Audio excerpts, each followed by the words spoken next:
Hi everyone, today we're going to talk about how to stay motivated in your own projects. Now this is actually quite a difficult video to do, and what I mean is the answer is very fuzzy for me, and the answer for me is not going to be the same as the answer for you. Basically, for some context, over the last year or so, I've been quite open about my experience in regards to my difficulty with finishing projects, or even starting projects. Projects where the path is so clear and I am guaranteed to make money and have a fun time while doing them. It became so much of a problem that I basically diverted most of my mental effort for the year on trying to solve the issue. And I think there were a few people in the community, the Blender community, by the way, if you're new here, I make videos teaching people how to use software called Blender. I think there are a few people that thought, what is this guy doing? He's basically just diverted from popular YouTube videos to talking about his psychological issues. But in the end, it was worth it because I figured out why I kept losing motivation for projects. The answer is actually in this video, by the way. It's still one of the most important videos I've ever made. I said it at the time, hardly anyone watched it. And to give you a condensed version, I'm an independent creative, like a lot of you probably are. And independent creatives are really, really bad at identifying the difference between what they want to make and what they feel like making, and think that somehow they can pull what they feel like making closer to what they want to make, which is oftentimes a futile exercise. Some people are better at doing that than others. I, it seems, am bad at it. Very bad. But not for every type of task, which is where it gets fuzzy. Some type of projects, I'm good at forcing my interest to focus in on what I want to do. What I want to do is what I need to do for work. For other types of projects, more creative ones, things with artistic resources, it's harder to pull that interest in, which is weird. So I cognitively came up with a solution to this issue. If you imagine yourself as two entities, right? A superposition, if you like. One of you is very productivity and task oriented. All they do is follow tasks on a list. Do this, do this, do this objectively, one skill set at a time. But then there's another version of you. This one is very different. You're not a program necessarily following one task at a time. You're a star. You're the sun in the sky. You're a ball of energy floating through the void that's emitting creativity in every direction. You have no control over it. It does whatever the hell it wants to do. Like a child with some pens and paper, right? Just let it go wild. Do whatever it wants. That's you. A lot of people feel guilty with the idea of this version of themselves because they think, well, unconstrained creativity is bad for productivity. I won't get any of my regular work done if I just do whatever the hell I feel like. My conclusion is that's wrong. Or at least we're not thinking about it the right way. And it requires a lot of retraining cognitively. This version of me is so much better at producing artwork and actually working on artistic projects. It's so effective. I've made more artwork in the last 2 days than the whole last year, but I've been trained to be this guy. The solution I came up with in that video was, if we imagine ourselves as a star, we need to conceptualize building a Dyson Sphere around us. A Dyson Sphere, if you don't know, is a theoretical hypothetical megastructure that an advanced civilization could build around a star to capture as much energy as possible, because a star is like a ball of free energy. The problem is most of that energy just goes to waste, just gets left into the void. And you can imagine wasteful energy as that feeling of guilt, if you like, unproductive creativity. What I said was, we should be finding ways to more effectively capture our productivity, and then thinking of ourselves as reporters, reporting on what we've done. Now, this doesn't work for every line of work, but I'll try and explain it more for an independent creative who does many different types of work. For example, if I wake up one day and I feel like making artwork, but I need to edit a video, guilt says I should edit the video, otherwise my business will collapse and I'll fall apart. It's taken months of retraining to say, no, don't edit the video, make the artwork. And to help with reducing the guilt, I've now come up with more effective ways of using the artwork. So what I did was I built policies for myself. Things that said, okay, whenever you come up with anything remotely fun to look at, post it here, immediately, quick, go. And I also reorganized my Notion to make it easy for me to remember the things I've made. Don't think about it, fire and forget, move on. Now, artwork is an easy example, but there are slightly more complicated parts of this. How do you incorporate this into something like an editing workflow? Well, if I feel like speaking in front of a camera, I'll record something. What will I record? It depends. I have a pool of ideas. Now, pooling is a new thing I've been doing. Instead of having organized lists, do this, do this, do this, do this, I now have pools, and I haven't completely migrated every part of my workflow to this, but I've been doing more and more over time. Pools are basically growing collections of every piece of work that you have in disorganized ways. For example, if I record something in front of the camera, I'll take the clips, put them in the pool. It's a pool of all the recording clips, but I often trim them down into different folders to keep them organized. And I'll do nothing else with it. I'll just record, put it in the pool. Likewise with making artwork, make artwork, put it in the pool. If I feel like editing, instead of recording and then editing or doing anything else, I will look at the recording pool from a different point in time and go, oh, I want to edit that, I want to edit that, and I want to edit this thing. So you take the things that you left for yourself in the past and then edit those. And then maybe I want to do something else. Maybe I feel like catching up on emails, fine, leave the pools alone, go to the email pool. Eventually, some pools get filled up with things which are ready to publish. So when it comes to things like videos, you might finish editing something, put it in the finished editing pool, and then forget about it. You don't necessarily have to upload, do thumbnails, titles, etc. there and then. Just leave it in the pool until you feel like you're in the mood to work on presentation. You see, one thing that happens for a lot of us YouTubers is we finish making a video and then we rush the presentation stage and then cram something out the door because of an arbitrary deadline. But I think actually if you just leave the work there and wait until you feel like working on it, then you give it more time to be worked on, and also it becomes slightly more enjoyable. You walk away from it with more positive memories rather than forcing yourself to do it. Now, none of these things in particular create motivation. I don't think motivation is something that can always be created, but I can talk a bit more about some like tricks I do. But the point about this section of the video is retraining the brain from you must do this to allowing yourself to venture into different skill sets and then just finding more effective ways to capture that in the moment. So that was effectively phase one, understanding that I am a uncontrollable force of creation, and I am very similar to the people I surround myself with. I have specifically surrounded myself with people who are what I would call R&D artists. They are freaking amazing. I'm going to put two of my favorites on the screen now, Ben and Chris. They are geniuses. And by the way, I figured a lot of this stuff out just by observing these and comparing them to my own workflow, is that R&D artists like this, they just make what they want without necessarily harsh guides or plans, and they end up producing more than most people in the community. For this line of work, it's more effective just to let your creativity go wild. Now, I'm not saying this next bit specifically in regards to these two, even though it seems to be mostly true, but R&D artists who just do whatever the hell they feel like doing tend to get more job offers, make more money, if that's something you're interested in,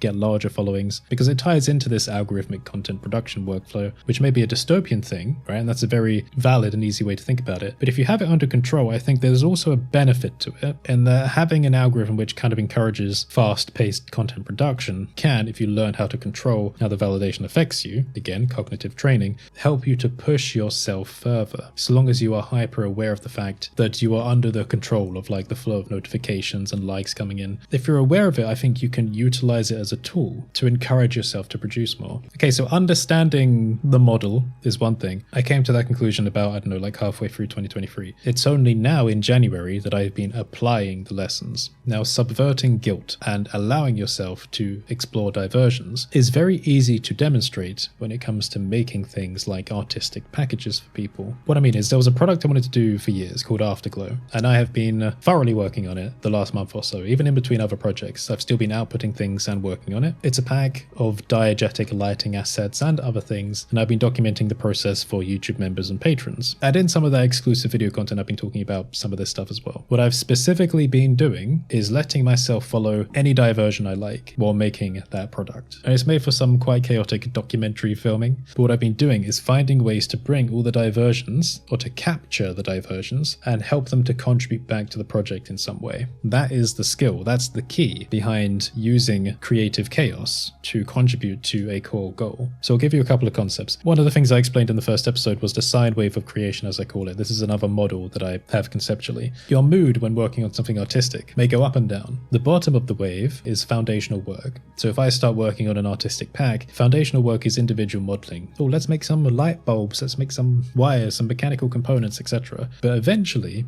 that gets a bit boring. You don't want to be doing finite modeling the whole way through the project. Ugh. So my mind instinctively starts to move up the wave. Now, the top of the wave represents artistic satisfaction. I have made some finite model things at the bottom of the wave. I want to feel satisfied now. So I take those pieces I've already made and then make something artistic with it. And then, again, that's my own intuition. I need to find effective ways of capturing that. So then I post things to specific social medias, get some feedback back, I give it to some friends, get some feedback from there, and then I take that validation and use it as fuel to keep going. So then I go back down to the low part of the wave, model some more finite pieces, eventually get bored, then move back up to the top of the wave, make some artistic content with those new pieces, possibly also combined with the old ones. And then along the way of making artwork, you tend to inspire yourself into new directions as well. And also, time has passed. And for any creative, as time passes, your general interests in different projects also change. So you're feeding in inspiration from new places as well. For example, maybe one day I'm interested in Neon Abyss, one of my favorite roguelike games, right?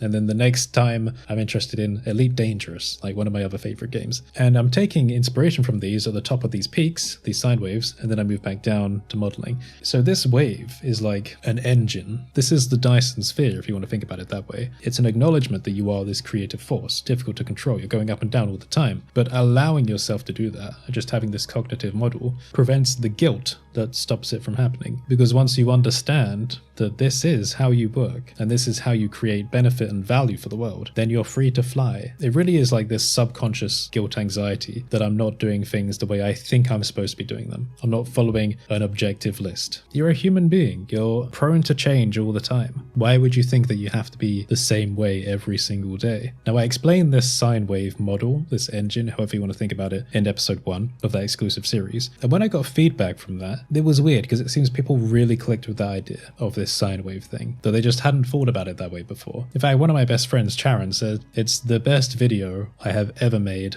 ever. In all the 5 years of my YouTube, that one video is their favorite. I know this probably sounds like an ad because it's YouTube members and patrons and all that, but I'm just giving you the good bit about it. You don't have to watch the video if you don't want to. That's the bit that people resonated with the most. Just this simple sine wave. Not even like the main content about the product being made. But the sine wave, it seems, is also something which expands in scale. So this is what I mean about following diversions and using them to produce value for a core goal. Because at some point while working on the product, I got a little bit bored. And that's the part where I would usually give up. Because I've done this before. I've tried working on the product before, got bored, gave up. But not this time. A couple of diversions happened in episode 2. One of them was I wanted to make more physical artwork in real life instead of work on the product. So I said, you know what? Brain retraining, I have to follow the rule. I let myself make physical artwork. And I did feel a little bit guilty, but then I thought, actually, this sine wave engine doesn't just have to apply to single projects like Afterglow, finite modeling to artistic satisfaction. It can also expand between projects.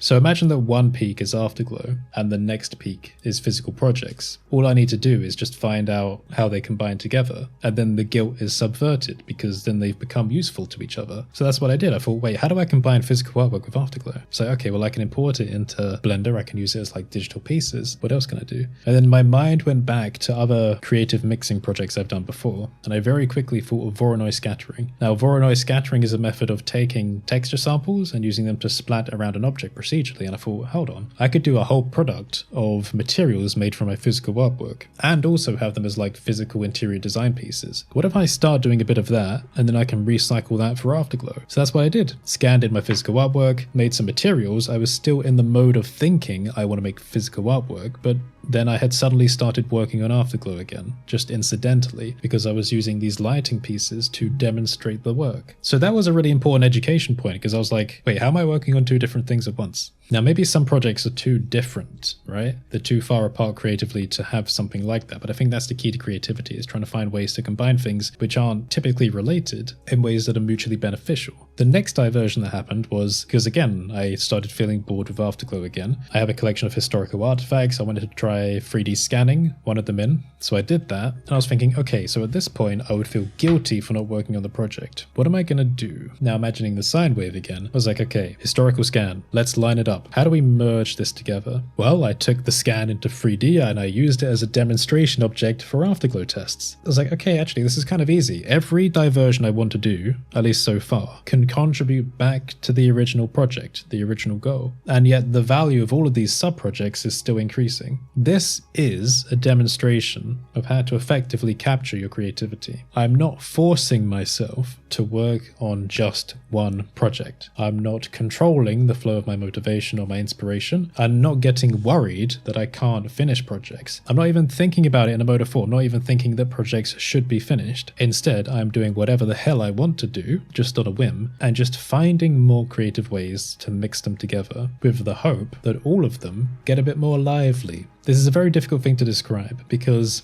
again, it's like It's a different mode of thinking, but it's also kind of common sense for a lot of people. But I will say, in a line of work like this, common sense looks like common sense until you do it, and then you're an idiot. What I mean is, we're all very good at giving advice to other people, but we're terrible at taking advice ourselves. It's natural to want to over-organize everything you do. Like, I have policies for everything. As I said, I think everything is about having this balance, this superposition. You're not entirely a chaotic force. You still have a guiding hand. You're two entities at once. You're an organized program and a star of creation. You're a notion-obsessed productivity maniac who believes that grinding is the key to success, and you're a potentially ADD manic that paints his nails to stop himself from biting them. Like a superposition of minds. So what does this mean for other people? Well, like I said at the beginning, the answer is fuzzy. I've just given you some cognitive rambling of how I've been thinking about things, and this will likely change in the future as well, as it has changed in the past. Anyone that says this is the objective way to do something better, or to stay motivated, is going to be losing some nuance between the lines. I have a rule for life. It's the first rule, and it's all things within reason. And I've mentioned it in other videos before. It's what my logo also seems to represent now. All things, the circle, within reason, the divided center. That just became a coincidence in the end, because that wasn't its original design. It was originally a key lock, or an eye, possibly all representing the same thing. The point is, I think if you're coming into this video thinking, how do I get myself to stay focused on one project? My answer is, if you're already having trouble staying focused on the project, because not everyone does have trouble, then you might be thinking about it the wrong way. Or you might have a workflow set up cognitively that's not actually appropriate for your personality or the way that you're naturally capable of working. We like to think that everyone can be compressed down into these narrow avenues of productivity. We all must work linearly and towards end goals. But some of us, it seems, aren't really compatible with that. We do get projects done, but we don't think about it that way. We don't necessarily work to one end goal. We conceptualize the idea of goals and we just work. And stuff is made towards that, stuff is made elsewhere. Somehow they connect together, and in the end, perhaps more value is made than there would have been otherwise. Difficult thing to understand, maybe. Sorry for going on for so long, but if you made it this far through the video, then consider leaving an emoji in the comments to show me you made it this far. I will accept either the